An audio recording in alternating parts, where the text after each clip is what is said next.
Ok, Chodesh Hazeh Lachem, Rosh Chodashim, il y a une Gemara dans Masechet Kuf Mem Zayin Amud Bet, dans Masechet Shabbat, page 147b. Nous dit la Gemara comme ça. Amar Rabbi Chelbo, il y a les 10 Shvatim aujourd'hui ont disparu, on ne les connaît pas. On ne sait pas où ils sont. Le monde, il est... Alors, en tout cas, ils sont moins présents avec nous. Où est-ce qu'ils sont passés, les 10 Shvatim? Pourquoi est-ce qu'ils sont comme ça? Alors, il dit la Gemara, Chamra de Parugata, Umaya de Diom Set, Kipro Aseret Shvatim. Ça veut dire que la Aseret Shvatim, ce qui les a perdus, c'est qu'ils se sont éloignés des centres de Torah. Pourquoi? Parce qu'ils ont cherché à profiter du bon vin. Ils sont partis dans des régions dans lesquelles il y avait du bon vin et des eaux thermales ou bien particulières, et ils ont été malheureusement aspirés par ils se sont éloignés donc des centres de Torah, et lorsqu'on s'éloigne des centres de Torah, on se perd. Pas après 1 an, pas après 2 ans, pas après 5 ans, pas après 10 ans, mais après un certain nombre d'années. Loin des centres de Torah, on se perd. Et qu'est-ce qui éloigne des centres de Torah? C'est le bon vin. On se dit à tel et tel endroit, il y a des conditions meilleures, des maisons plus belles, plus grandes, et plus de confort, plus de plage, plus de... etc. Et c'est ça donc finalement des fois qui nous éloigne des centres de Torah et qui... etc. La Gemara nous rapporte Rabbi Elazar ben Arach, Ikla Leatam. Donc c'est un endroit où il se faisait donc la côte d'Azur, disons, ouais, la côte d'Azur de l'époque. Elle dit, la Gemara, elle dit que Rabbi Elazar est arrivé là-bas. Imshich Batrayu. Il a été aspiré par cette eau, ces plages, ce vin. Iakar Talmudé, à tel point qu'il a oublié son limoud. Il a oublié son étude. On y revient. Ki Hadar, et donc finalement il revient. Un de ces 4, il revient. Kam le mikre besifra, ya moïd, Rabbi Elazar ben Arach. Il monte à la Torah. Achodesh Hazeh Lachem. Bravo de Rabbi Elazar ben Arach. Et il fait l'erreur de lire au lieu de Achodesh Hazeh Lachem, Ha-Heresh Haya Libam. Il a confondu le Dalet avec un Resh. Il a confondu le Zayin avec un Yud. Et il a confondu le Chaf avec un Bet. Au lieu de dire Ha-Chodesh Hazeh Lachem, il a lu Ha-Heresh Haya Libam. Leur cœur est devenu sourd.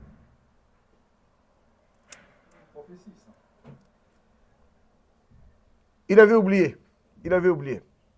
Baoura Banan Rahame Ale, les Chachamim, qui étaient donc ses amis, ont prié pour lui, Ve'adar Talmudé. Et il a retrouvé son étude. La Gemara poursuit et conclut, Va'inu Detnan, il y a marqué dans la Mishnah, dans Masechet Avot, Perek Dalet, Mishnah Yud Dalet. Rabbi Nehora Yomer, Eve Gole Limakom Torah. Cherche à t'exiler dans un endroit de Torah, même si c'est un peu loin, même s'il y a moins de confort, même si tout ce que tu veux. Vegole limkom Torah, exile-toi dans un endroit de Torah. Ve'al tomar shehi tavo acharecha.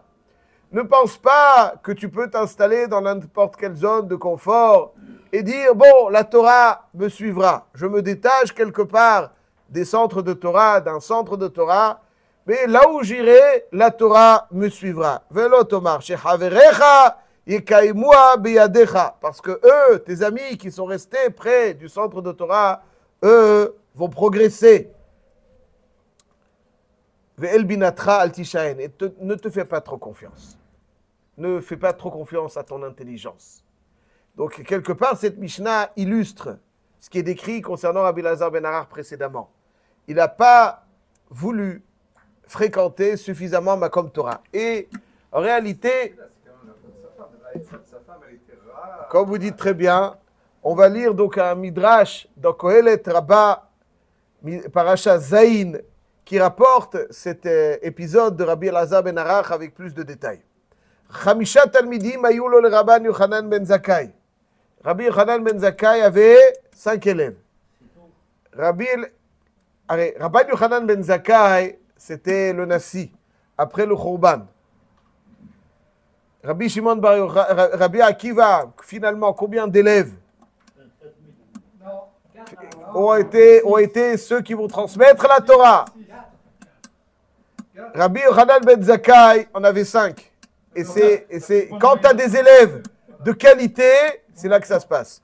Il dit Rabbi Yochanan ben Zakkai. Donc il y avait Rabbi Yochanan ben Zakkai, il y avait Rabbi Yoshua, Rabbi Eliezer ben Urkenus, Rabbi Yossi, Rabbi Yoshua et Rabbi Elazar ben Arach, M. Cohen. Rabbi Elazar ben Arach, quelle est sa qualité? C'est quoi? Oh, une source jaillissante. Kemayan Amidgaber. Mayan Amidgaber. Ça veut dire Mayan Amidgaber. Mayan Amidgaber. Ça veut dire que son cœur débordé, c'était jaillissait. Mayan Amidgaber. Mayan Amidgaber.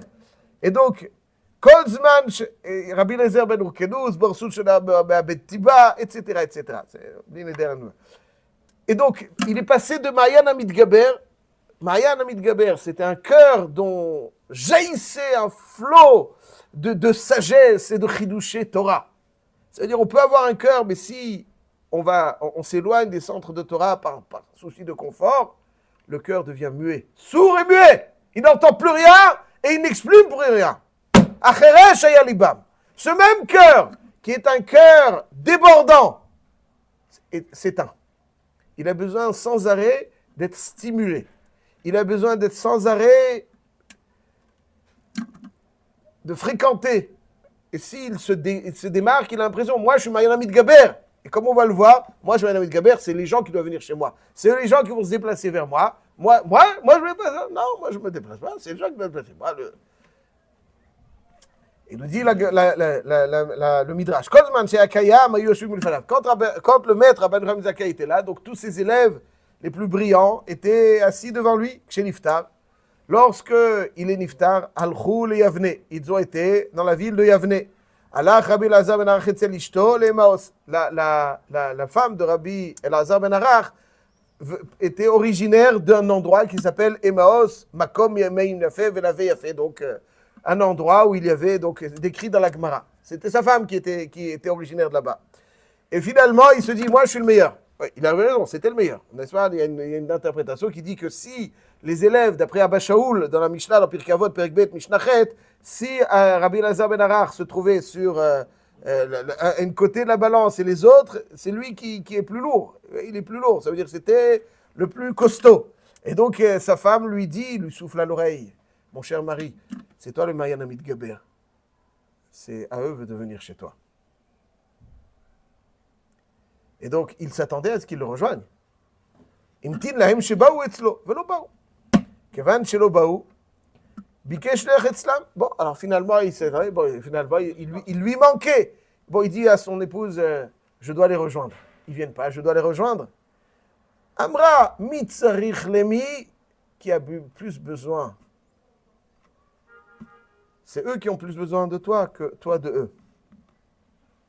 Amar lahem im tzrichim li. Amralo, Chebet Arbaimi Darko Lelech Etzelmi. Qui est-ce qui va? Qui est-ce qui se déplace? C'est ceux qui ont besoin. Donc, ça va te déplacer. Koda Torah! Tu es quelqu'un de prestigieux. Laisse les gens venir vers toi. Déplace-toi où tu veux. Shamala Veyashavlo. Effectivement, il a dit, ok, bon, on va attendre. Yashavlo, et puis évidemment, c'était un endroit. Ad Sheshachar Talmudo.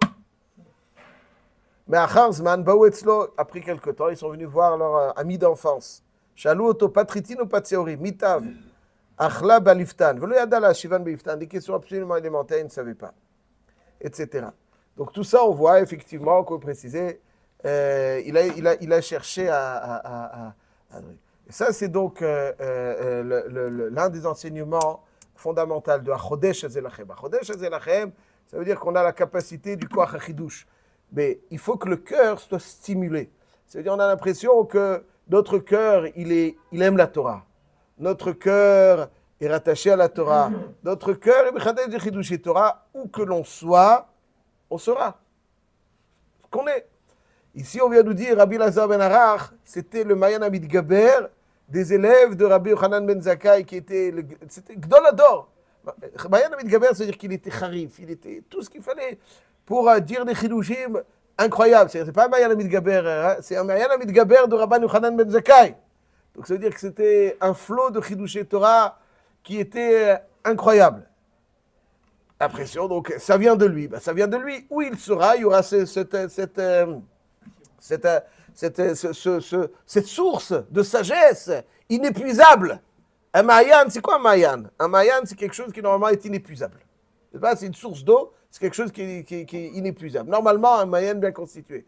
Donc si c'est un Mayan bien constitué, alors a priori, comme là, on voit que non. Que si quelqu'un il se fait trop confiance, il a l'impression qu'il restera ce qu'il est, et qu'il pourra développer ses qualités qui sont enfouies en lui. Il a fait ses preuves. Il était dans tel et tel endroit. Il a fait preuve de beaucoup de sagesse. Là où il ira, il continuera. Faux! Faux! Si quelqu'un ne se soucie pas d'être dans des centres de Torah, son cœur, peu à peu, jour après jour, mois après mois, année après année, devient muet. Sourd-muet. Acheresh hayalibam. Au lieu d'avoir ce koar du chidouche, on peut passer du koar du chidouche au celui du matzav de cheresh. Ou bien on est dans le chidouche, ou bien on est dans le cheresh. Ou bien on est dans des centres de Torah qui génèrent de la Torah, ou bien on devient chalila, sourd et muet. Le cœur devient sourd et muet, il est incapable de générer donc cette Torah. Et des fois, ça dépend de petits détails, n'est-ce pas? Le dalet et le resh.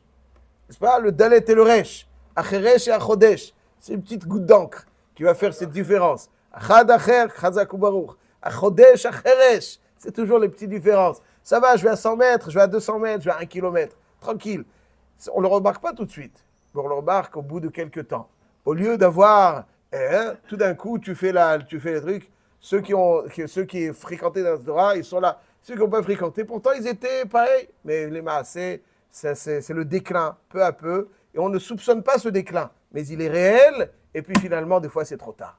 Voilà donc le chidouche. Le koach ha-chidouche, c'est avoir le koach de l'entrain, de la volonté d'être mechadesh, de stimuler son cœur afin que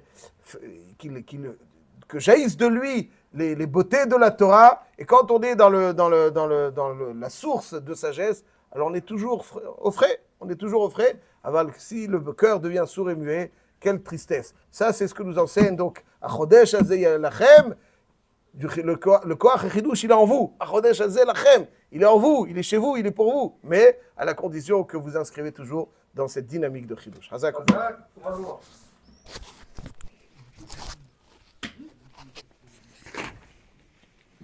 Ça va. Je mets ton il nous a manqué.